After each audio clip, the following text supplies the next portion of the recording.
How to fix unable to connect to EA servers Madden 26. Now in this very quick video, I'm going to provide you additional information on how you can fix this kind of error message or issue if you're encountering servers issues with Madden 26, specifically on EA games.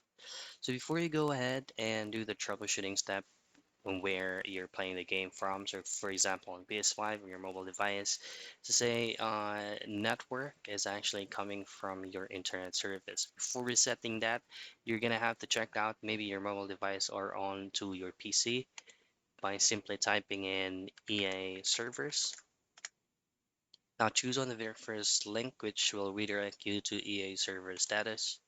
Now, this will actually allow us to track or to see if there is server issues that is currently ongoing with our services or from the specific game itself. So once you're here, you can try to look for the services for EA app or for EA Play. And it's saying here that it's online, and then for games, just simply locate Madden 26 if it is online or not. Now, if it is offline, then you can try to reset the whole connection that you are playing with Madden 26 on your end. So those are the things that you can do for you to fix unable to connect to EI servers Madden 26.